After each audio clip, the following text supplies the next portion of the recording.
Well, Sorry hi, about that, everybody. guys. David McLeod here, your life mastery coach, and now a new senior partner at the Wellness Universe. Just excited to be here and continuing with our soul empowerment process and program. We cover lots and lots and lots of topics. And one of the things I'd like to say before I even dive into what we're talking about today is this whole notion of soul empowerment. It sounds like our souls have somehow been stopped from bringing forth good things in our lives. That's not really true. It's just that we have other things like ego mind, for example, that tends to overpower what the message of the soul, and consequently keeps us from really showing up as the truly amazing, wonderful, divine, spiritual beings of light and love that we really are. And so our purpose here with this show is to try and bring you all kinds of different ideas that can help you to maybe put the ego mind aside a little bit and let the soul really become more prominent in your life. So we're not really empowering the soul. The soul is always empowered, but what we're doing is we're removing the impediments to allow that soul to come into more powerful usage in our lives. That's what this is all about. And I said that with about 100 too many words, but you get my point. It's an important topic, and we love talking about it. And so without any further chit chat, I'm going to invite all the people on my team to introduce themselves. And I'm going to start in the order that I see people on my screen right now. And the first up would be you, Nancy. Please introduce yourself. Well, thank you. I'm Nancy Stevens. I'm a happy member of the Wellness Universe and an active member, enjoying roles as co-hosting the show here with you. I also host another show on the second and fourth Sundays, Vibrant Wellbeing, that Christy was actually one of my guests. When I'm not hosting here, I enjoy being working as a wellbeing and life coach to help people really gather their best thriving life into all of their life, and personal growth in all areas, physical, spiritual, emotional, is my life's purpose. Awesome. Thank you, Nancy. And I'm so glad you're here and you keep showing up and bringing your amazing light. So it's really beautiful to have you here. Thank you. Next on my screen is Christy. Good morning, Christy. And thank God your voice works today. Thank you. Yes, we need that throat chakra. Hi, everyone. I'm Christy Borst, and I am, I guess what I would say is a quantum alchemist or healing facilitator. I help others to calm the mind and soothe their emotions, and also to reconnect more deeply with that spiritual side, which I think we're taught to ignore and favor the left brain. A lot of this is heart-based and right-brained, and also help others to understand the non-physical aspects of self that can be causing physical pain and disease. I'm a best-selling author of Be the Beacon, and I just love to be on this program with these fine folks because we are here to, share the footholds on the mountain climb rather than just trudging ahead. So we're here for you. Beautiful. Thank you, Christy. And quantum alchemist, I don't think I've ever heard you use that term before. I kind of like that. But healing it kind of acknowledges, things can change beyond this space and time. A very, very small change can have big changes for us in our world. Yeah, that's right. Beautiful. Thank you. And of course, fourth on my screen today is Sarah. This, by the way, folks, it happens randomly. I never know who's going to show up where, but that's how it happens. And not only that, the recording may be quite different from the way I introduce folks. But anyway, Sarah, you're up next. Good evening, folks. Well, I'm saying good evening because I'm in the UK and it's evening for me. I'm Sarah Jane. And yeah, think of me as Sarah by all means. It doesn't really matter to me, but Sarah Jane is what I work under. I'm the founder of Gift of Healing TV, main the only actually interviewer on the Gift of Healing TV as well. That's one of my little babies. And I'm also the creator of Vocal Reiki, using channeling the energy of sound in the form of toning that supports people on a physical level, but we can also get at a much deeper cellular memory level to hurt and pain and trauma of the inner child. And one of the reasons I know I can do this is because I've done it for myself. And it's amazing the depths that sound energy, whether you're into toning, whether you're into the forks, whatever you're into in the way of sound, can be an amazing healer. So that's very important to me. And I have been known to bring forth messages from your soul. The first time that happened to me and I became aware of that's what was happening, it was quite a surprise to me for the individual that I was channeling for. And I found that I speak what I refer to as soul language, what many refer to as light language. So I have a mixed bag of bits that I do. I like that, a mixed bag of bits. That's very good. And you also mentioned about cellular memory, and I think that is a very, very, very interesting topic that maybe we can bring more fully into this environment, because I think it's a topic that people probably want to hear about, and maybe we can talk about how to do that, you know. So, but that's not our topic for today. Our topic for today is all about focus.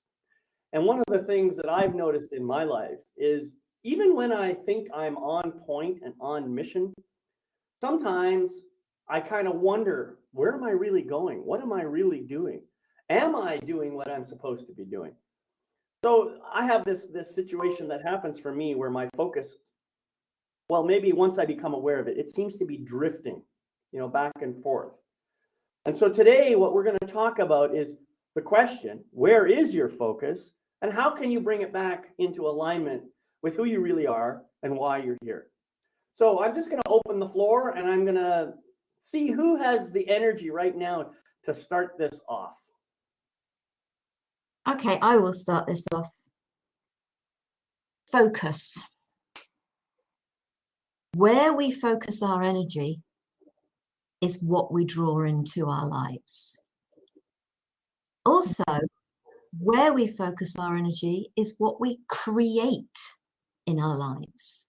And this has become very apparent.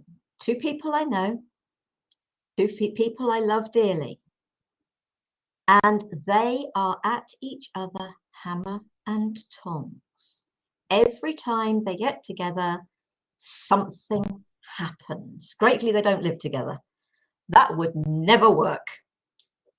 And listening to these two people at the weekend, I thought, you are so worried about something being said, potentially hurting the other person or being hurt yourself. It's the self-fulfilling prophecy. You are creating that fallout every time you get together. Now, this is literally, as I said, this past weekend. And it's now how to support these two very special people to break that learned behavior, that vicious cycle, because their focus is on the worry. And it's self-fulfilling prophecy. I spent many, many years creating a self-fulfilling prophecy of relationships not working in my life. And guess what? Every single one of them failed, because that was my fear. That was a learned behavior from early in childhood. So where your focus goes, and it can be something from going all the way back into your childhood that can be affecting your life today, because that is what you expect to happen. So there you go. Let's open the floor on that one. Beautiful. Wow. That certainly opens up the topic of focus today in all completely open perspective. I agree with you that think of the times maybe we've desired to have a certain outcome, but we're so focused on all of the possibilities that might happen, could happen, what could go wrong, that we separated the gap and made it even less likely that what we wanted to happen would, because we were so busy putting our energy into trying to stop or keep from that. That has certainly played out in my life. Yes. It's interesting because our mind is like, oh, well, I'm really focused on growing my business or getting through this next year. But yet we're spending all of our time, like you said, in an energy of fear, worry, concern, playing it out.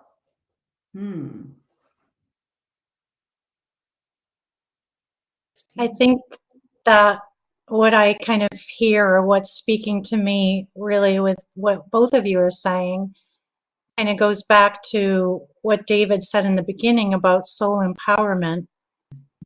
And I think that we haven't been taught about energy exchange. We haven't been taught the power that we have through our focus, through our intention, through our visualizing, through all these non-physical ways of being, which can be so much more powerful than the doing energy. Right. I think that, well, this is an interesting way to start the conversation for sure, because I think we all experience this in our lives where we have a particular goal or a mission or a purpose or an objective, and things may be going along swimmingly, everything's going beautifully, and then something distracts us. Now, it could be an actual event that something happens that takes us a little bit off course, and so we have to readjust. We have to look at the situation. How does that impact the rest of our trajectory, and so on and so on and so on. So we make adjustments. But the problem is, and I think this is what I'm hearing from all three of you, is sometimes we worry about potential other distractions rather than just focusing on the attention to our objective right now. And I've noticed this in my own life in the last few months. I've been working on a project to get an app done for iPhone and Android machines. But I've got so many other things going on that I find myself distracted from that objective. These other things are important. I have to attend to them. They're important in my life. I've made them a high priority. And that's the other thing for us to be aware of, is sometimes I'm making something a high priority that really isn't a high priority. Or maybe it shouldn't be a high priority at this point in time. But we do that. We say, this is important. I got to deal with it right now. And we allow ourselves to be distracted. So the question is, how do we reduce the intensity of that sense of importance on something that we're being distracted to, and then bring our focus back to what it really is important? I think that's the question that we're trying to reach here, and I'd like to see us come with some suggestions or tips or ideas of how people can resolve that. So basically, how to refocus by bringing your attention back into what your energy, your soul is really wanting you to focus on. So it's a refocusing or a re-implement or a going back in and really taking a good look about what is really going on at hand versus what your ego mind is telling you to stir up, or other people's energy. Right. I think that's exactly right. But at the same time, I believe on some level we have to honor ourselves for the fact that we're being distracted to do something else. We have somehow come to the conclusion that that something else is more important than our main objective right now. There's nothing wrong with that. We all do it. The point I'm trying to make is we have to be gentle with ourselves, loving with ourselves, and say, rather than saying, don't be such an idiot focusing so much attention on that. Rather, let's bring ourselves some love and say, yeah, I can see why you might imagine that's to be so important. And maybe it is important. The question is it more important than what you're really trying to focus on? Could it be put aside temporarily? So in other words, gently offering feedback to yourself to become aware of this distraction and then to decide what's really important. I think that's what I'm saying. Does that make sense? Yeah, completely. I think at any given time, all of us and everyone else for that matter comes across that interplay of energy where we feel drawn to put all of our focus on, like you building your app, or but you've got all this other stuff. And for me, it's whatever, what's going on in my life. I've got, oh, well, I'm going to do this, but we've got that practical thing. And then it's here. So lovingly taking a moment to distance or pause, maybe to get a more calm, loving, clear picture of what is going on versus just continuing to move forward trying to get it all done, or yeah, that often helps me. And you guys reminded me today to use that language and energy to. I think sometimes, though, we have to pay attention to the distractions. They're calling us to pay attention. And for me, one of the things that I think has been very healing and empowering and freeing is to watch for beliefs. And I've said this before, but I capitalize L-I-E in that word, watch for the lies within the beliefs that we're holding. So watch those beliefs for fear, programs of lack and limitation, a lack of trust that everything is going to work out, because I think sometimes these distractions are calling us to heal those energies. I think we're here to become aware of those energies and shift them consciously. Right. I really like that. That's good awareness, Christy. Thank you for bringing that up. I think you're right. So if I am distracted, and of course I will be distracted all the time, something is going to come along to attract my attention away from what I think is important. The question that I but I have the opportunity to ask myself is, how is this distraction? Is it coming from a place of fear, or is it coming from a place of love? That's the important thing to really answer. And then if it's coming from fear, then the question I can next ask is, well, is this really something to be afraid of, or is it just something I'm making up in my mind?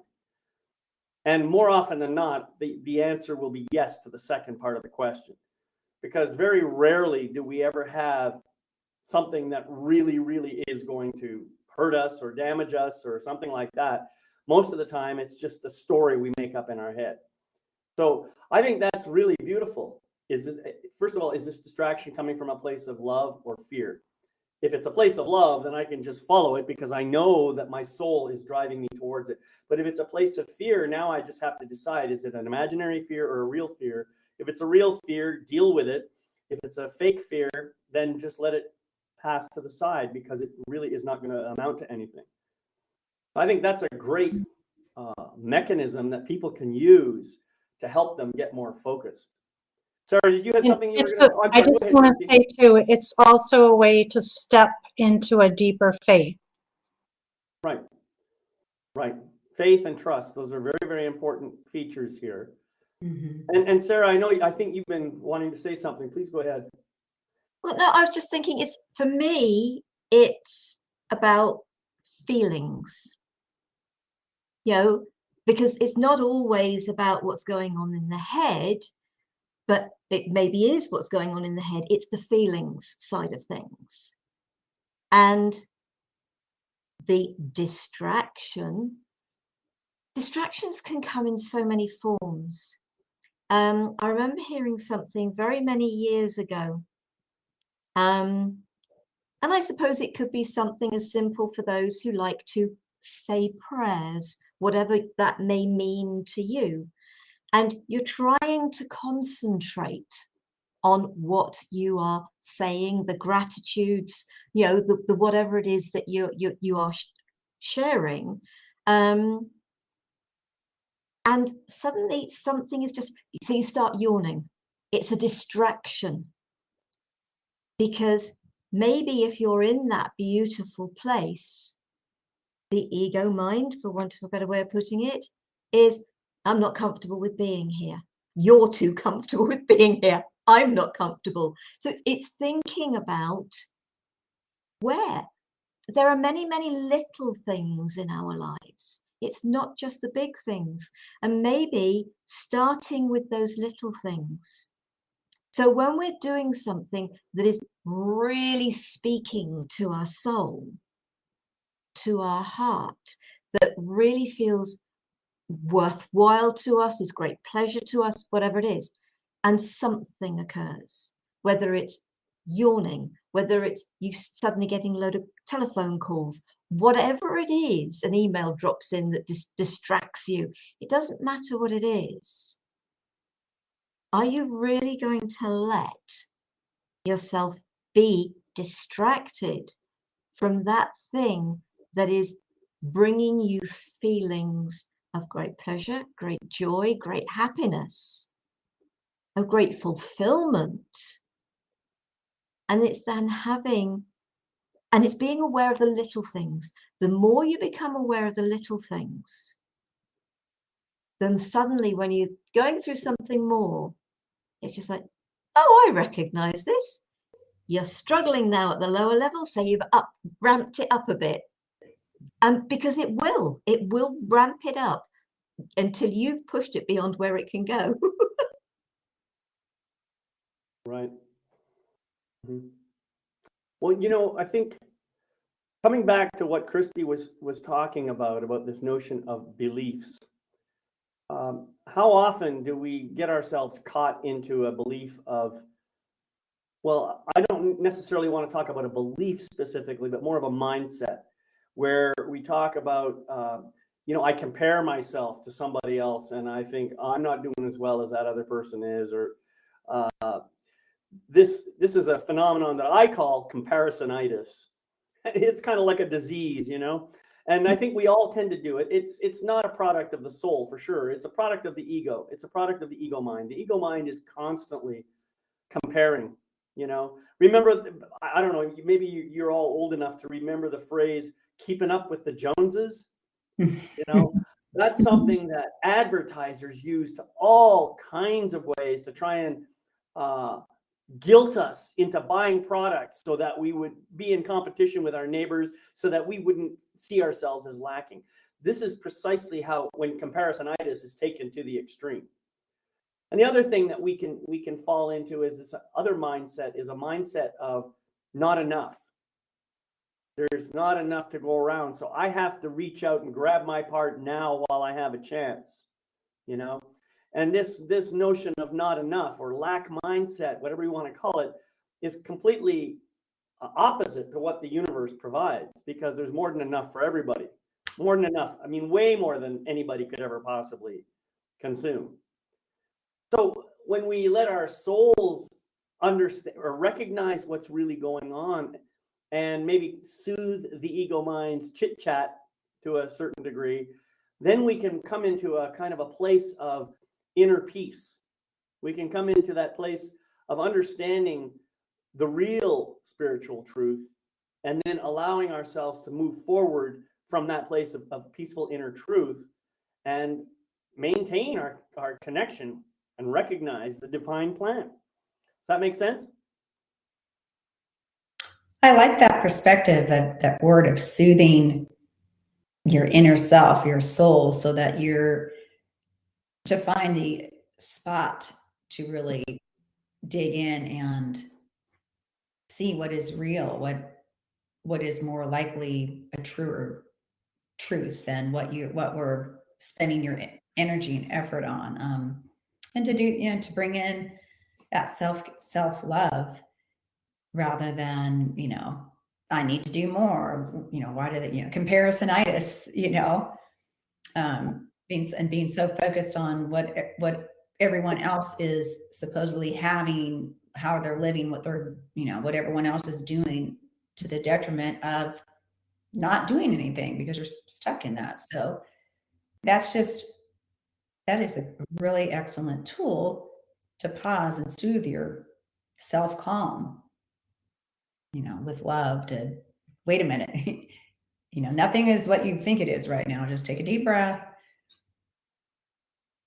give yourself a hug, and find a new way to broaden and to focus by removing that. Now, there's so much more to what I'm learning here right now is there's so much more to the word, to this energy or element of focus. Because back in my day, we were taught focus, put all of your energy and awareness, be disciplined, diligent, determined. You kind of using it as more of a negative thing, that you need to focus. Whereas we're expanding this to take off of that energy and reclaim your place of where you're meant and how you're meant to live, and what really does matter with what you're focusing on right now, and the level of urgency or what importance bringing to it. So I just want to hit on something you said, Nancy, that I totally agree with. That is, you said nothing is what you think it is right now. Well, I think if you understand that statement, and I'm not referring to you, Nancy, I'm talking about people in general. If I understand that statement, and if I recognize the real meaning, the truth is that nothing is ever what I think it is. That's just my illusion. That's just my mind making up a story about whatever it is. What it is just what it is. There's that statement we have, it is what it is. So I'm glad you brought that up, because it's a reminder that we often think things that are completely untrue. And when we believe them long enough, then they become those kinds of beliefs that Christy was talking about, with that word lie right in the middle. Mm-hmm. That's what happens. Yeah. No, go ahead. So what you were saying, Nancy, really kind of expands maybe more on what I was calling an energy exchange. And it's also kind of ties into what Sarah was saying about feelings. And so what I see as an energy exchange is really non-physical in some ways, beyond the thought. It includes our thoughts, but it's also just that space that we're living in, that emotional space that we're living in. Are we worried that everybody else has more than us? Are we worried that we're not doing it right? Are we jealous that somebody else is succeeding and we're not? It's really realizing that it's not always our turn, but we'll get a turn. We're all connected, so as one plunges ahead, it creates space for others of us to move ahead. But just being aware of the more negative emotions that arise within us, and deciding whether that's what we want to use our energy for as we leave an emotional imprint on this space that we call Earth. Is it largely a denser, heavier, fear-based emotion, which I can tell you right now is not good for your physical body health? Or are we going to that space of trust and faith and love and peace, just peace, that what is, and the less we worry about what could be in a bad way, the less we're putting our energy to that thing that we don't want, and shifting our power in this moment to seeding positive emotion. We get to live in that positive emotion, and we lift everything, or we lower everything as and through ourselves. So that whole energy exchange can be a real big motivating factor to how we're looking at the world. Right. That's beautiful. And I like what you said, it's not always my turn. I would like to expand on that a little bit. It's always my turn to do something. But the something that it's my turn to do may not be the same as the something that it's your turn to do. So for example, and this might be a way of framing it for kids, for example, it's Julie's turn to be standing up in front of the class and making her presentation. And guess what? You have the opportunity now to sit down and listen and see what you can learn from what Julie has to say. Do you see that we all have a turn at something? And sometimes it's my turn to be silent. It's my turn to not speak. Sometimes it's my turn to say something, and sometimes it's not. And I think, by the way, speaking of all that, I think we do a really good job of dancing and sharing the space here. And yeah, I really like it. So thank you for bringing that up. That's a good reminder. I love what you just said too, because just imagine if we had been taught, okay, while Julie's up, everybody just picture her having an easy time making her presentation. Just send her this vision that, we're all rooting for her. Right. Yeah, that's great. And imagine what our schools would be like if we had that kind of energy rather than the divisive kind of energy that we seem to be having nowadays. Things could be very, very different if we could learn to support each other in a positive way, and instead of looking at all the differences, just notice all the amazing similarities between us. I like that. There's, so I see our conversation here opening up another door that you expanded on, Sarah, is like where and what we put our focus on in lives, seeing everything that's supposedly not going right in today's world, everything that's, to be feared, that also, that will maybe bring more of that energy in, but also in some cases, all of that focus, like as you pointed out, it's keeping us contained in a vessel, closing the door on maybe what we're more meant to accomplish. So I've seen that in my life. Maybe I'm feeling emotionally charged, or that this area needs my attention and intention, detail, and it's all about that, physical, mental, spiritual energy. And we get to that point where, oh, I think I've got it, and then wham, oh, maybe that, but what I was channeling here was I was afraid to accomplish here. I didn't think I could, or that was, this other area was more. So that's another learning point, is to pause when you're in the midst of spending your energy and time and effort focused, and lovingly ask yourself, is this a distraction? Is what's true about this? Am I using this to unintentionally, unconsciously keep me from, having that conversation, doing this work, ending something or beginning something?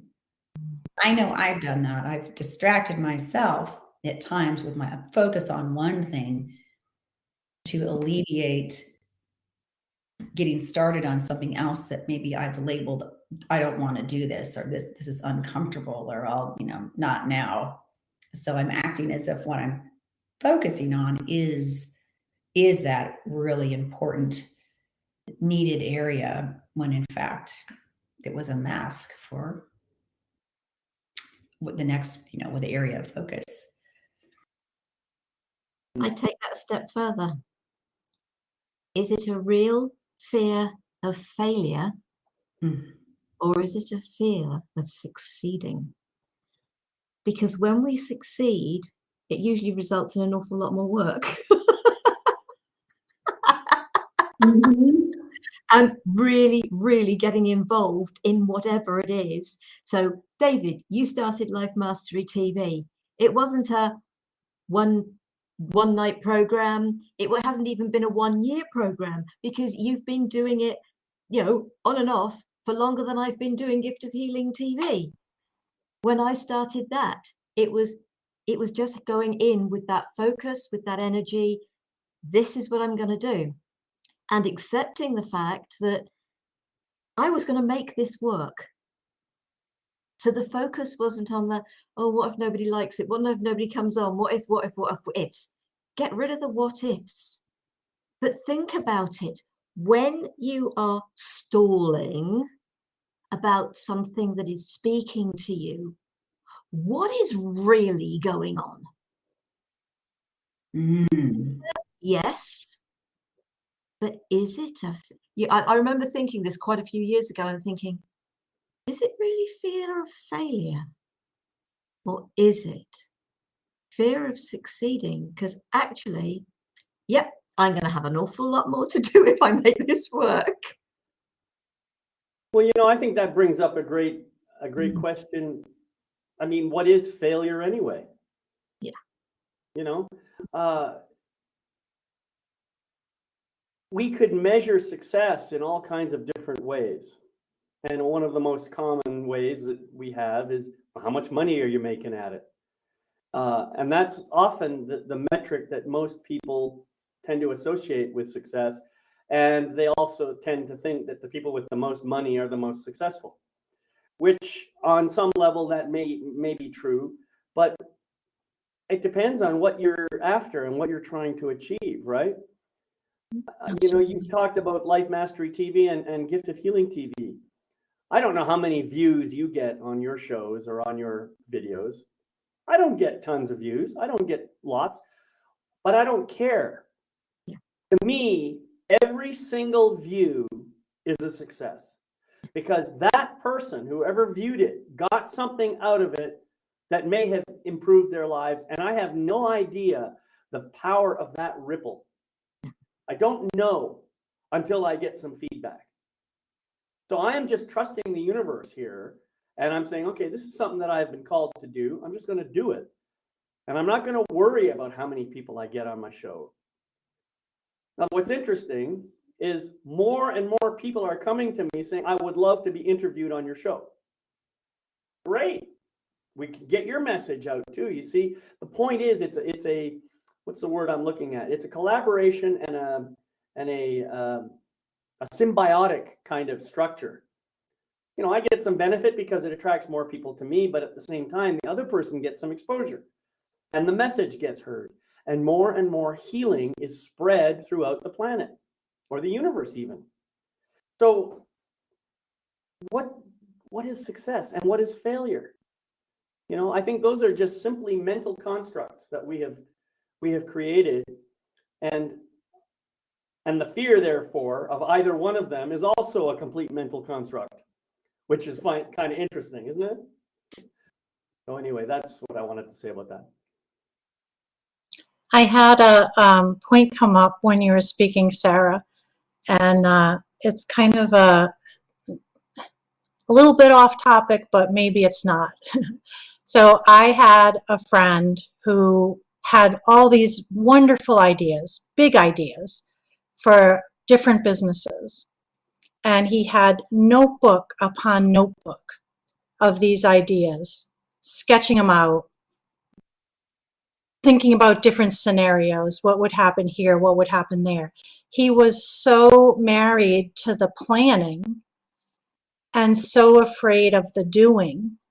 And I think part of that is when we're not being present, when we have disconnected from being present, we miss the signs that the universe sends to us of different ways we can move things or shift things or adjust. So I think the point I want to make is just that part of, I think, getting into the space of trust and thriving and, you know, sailing your ship without having to be having your heads in the charts all the time, is to really realize that the other part of that is to be present and to be ready to change your course, to be ready to see a new opportunity that comes up. Because we're not in a vacuum. We're in this evolving, organism we call life and humanity. So really just understanding that the more you're present, the more you see opportunities.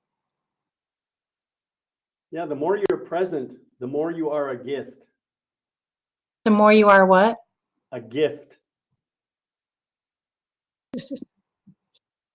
I think with what Christy was saying, also are you living your life or are you existing? So I know I spent many, many years existing. But the universe obviously had enough of that. And it was time that stopped. And so we get these things that people like me like to call a wake-up call. Mm-hmm. Something pretty drastic can happen in our lives. Now, whether you've gone into just people pleaser as I was, and therefore having nothing to do with my own life and worrying about everybody else's, or whether, like the friend you sort of talked about, who buried themselves in all these amazing ideas, but wasn't necessarily fully living their life. It doesn't matter what extreme it is. It's that almost sleepwalking through life. And then the universe gives you that something that says, time to wake up. And you can't fail but listen, because it really does give you that kick up the backside in whatever form will get you to listen and change your focus on your life. Well, wake-up calls happen to all of us all the time. We have different names for them. Wake-up call is one of them. Some people call them aha moments. What I have found in my life is the universe will give me some kind of message. It'll come to me in one way or another. And, I might even be aware of it, but I don't really pay attention to it. And I say, oh, that's nice, something like that. And then maybe a day later, a week later, a month later, I'll get the same message in a different form. And it might be a little bit more intense. And so now I'm paying attention. I say, oh yeah, that's kind of cool. Wow, wait a minute. That's the second time I've seen that. And then I kind of still forget about it. And I think, Christy, it was you who brought it up in one of our previous episodes. You talked about the power of 3. I think that's the right name, or maybe you had a different name for it. But I remember you talking about when something happens 3 times, or maybe it was Sarah, I don't remember. Anyway, the power of 3, when on the 3rd time that something happens, that's when we tend to wake up, at least if we're paying attention. But I haven't always been awake. So I have had situations in the earlier part of my life when I might have the same thing happen like 10, 15, 20, 100 times before I finally get it. Well, here's the thing, folks. The more personal growth work you do, the more you shorten the time period between when these messages are sent and you actually receive them. And all of us, I believe, are working to the point where we can hear the message on the first iteration rather than on the second, third, or fourth. That's what we're talking about here. And the only way we can do that is to use a key word that Christy has said like 3 or 4 times here today, is to trust. Trust in the universe, trust in the soul that is speaking to us, and have faith that there's truth there. So I think this is a really powerful conversation, and we are making all kinds of interesting detours, but always coming back to the same thing.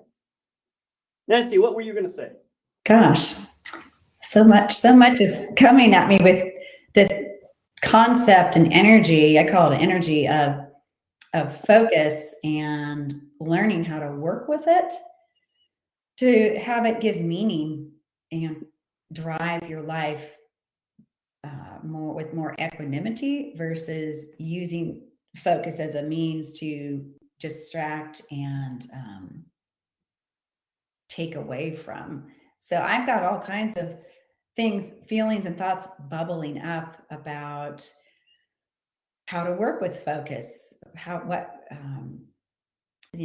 use the love and the trust, to see it as a growth promoting means, even if what we're going through, what we're focusing on feels limited or stuck. And like you said, are we focused on, like when you started your show? I know I did too. I had a talk show, and I was so filled with that it wasn't going to work. Nobody would come. I didn't know what I was going to say. I'm so focused on all of these would-haves, that that's the energy I unknowingly brought to the show, even though I was like, oh, I'm doing this show. So yeah. And what you said, are you bringing are you sitting with, is your focus fear-based, or are you, what is that? Is it you're afraid of success or afraid of fear? What does that really mean? What is the unconscious part of that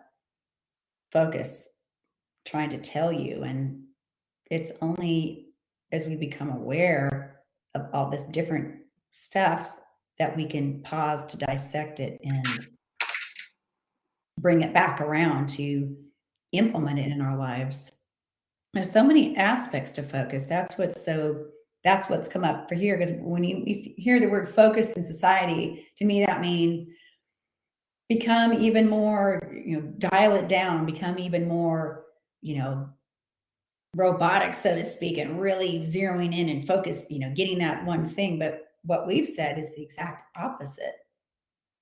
So that's pretty fascinating how to re-implement and place this in our lives. That's a great observation. I love that. Well, it's from all of you. Well, there's this other thing that I know we talked about this during our conversation in preparation for this notion of last call. Do you remember how we were thinking about that? Sooner or later, I guess, we're all going to have our last chance to do something. When is that last chance going to happen? Well, nobody ever knows, do they? Nobody ever knows for sure. So maybe if we could imagine that maybe this is the last chance.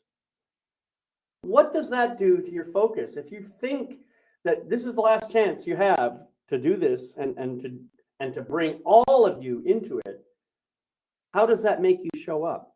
How does that make you feel? How does that make you desire this thing even more than you did before? I mean, if you know that you're still young enough that you're going to have 1 million more chances to do it, you're probably less likely to be motivated to really bring everything to it, right? But if you imagine that this is your last chance, this is it. This is the one that really matters.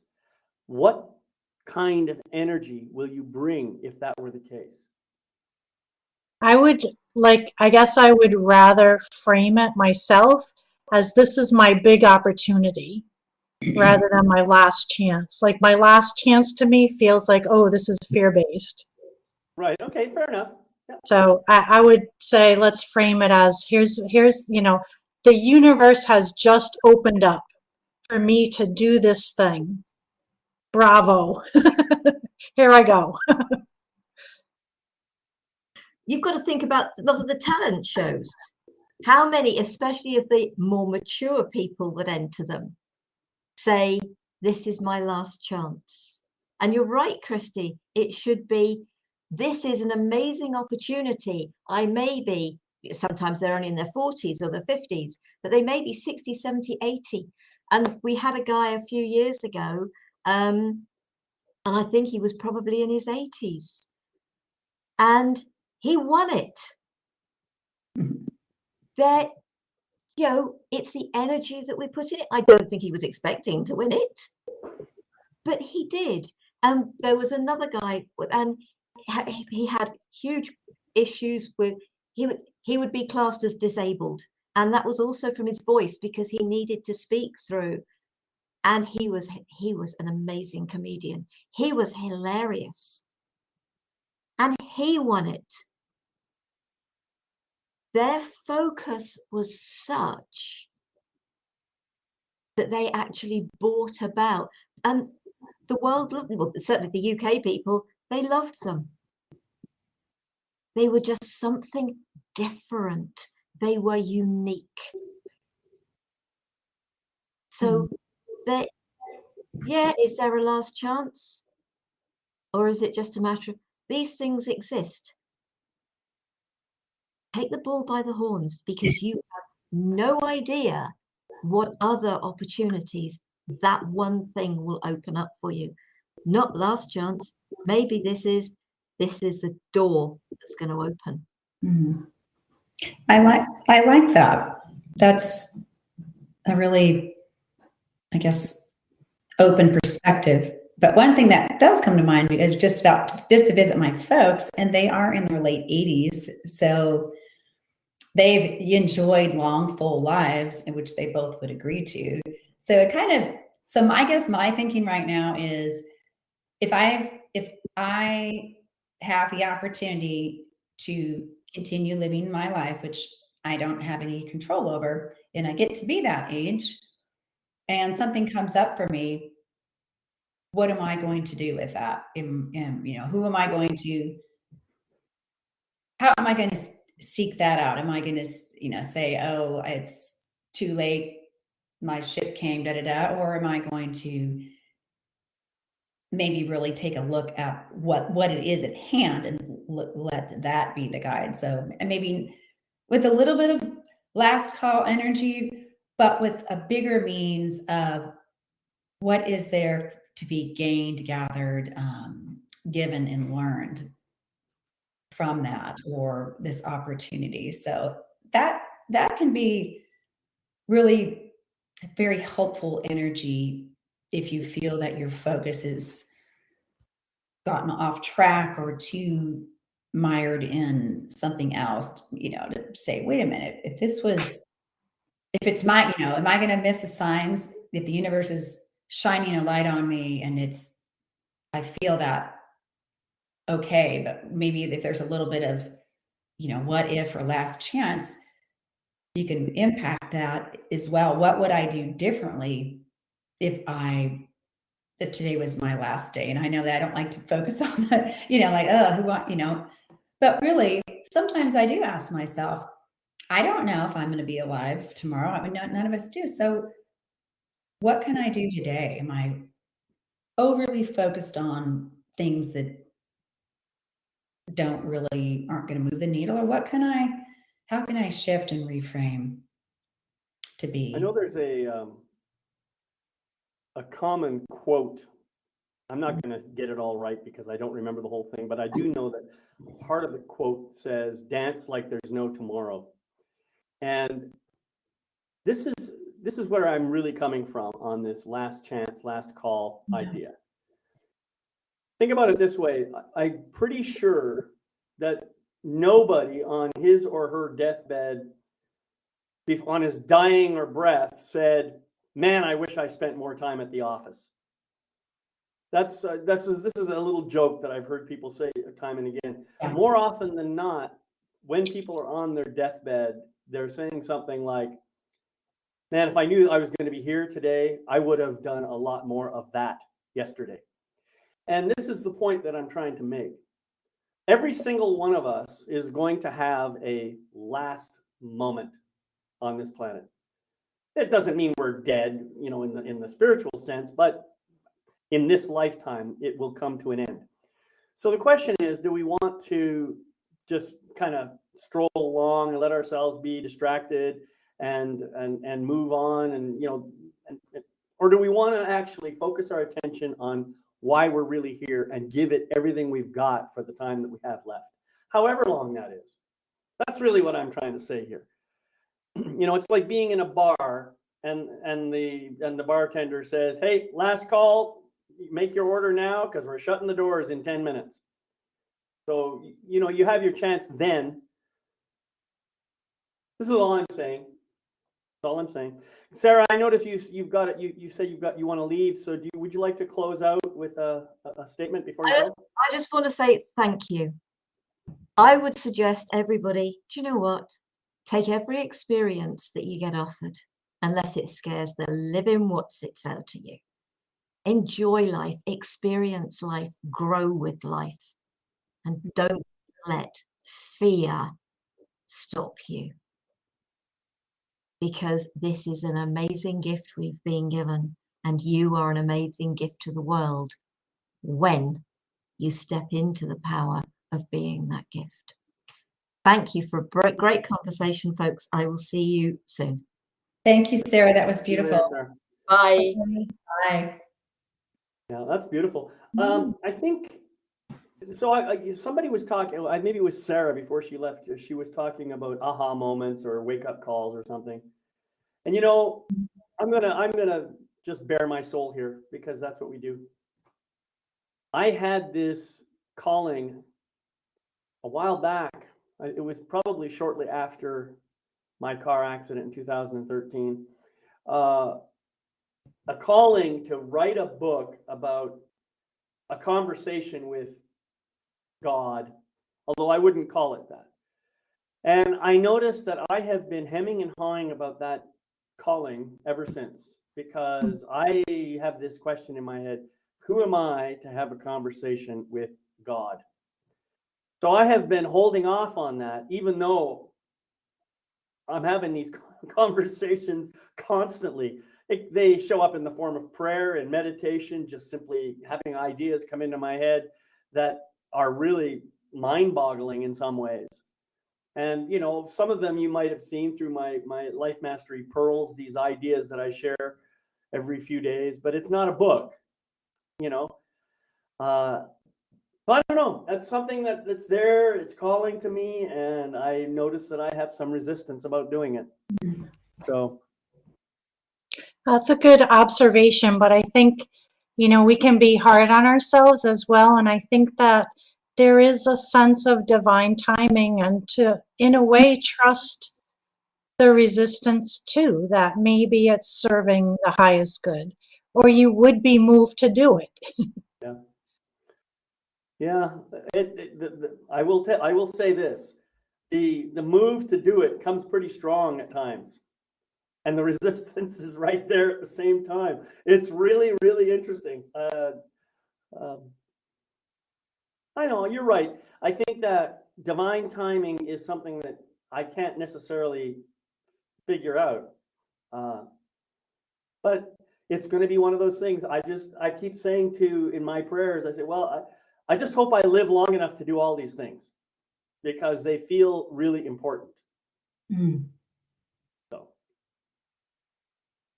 That's beautiful. I'm following that because, like you, I have things that I'm really just have very strong feelings and emotions about wanting to take to implement, but then I have that resistance piece. So does it mean that I'm not meant to do them? No. Obvious to me right now, it's like, just not now, this moment. what about you, Christy? What are you called to do that you're finding that you're resisting?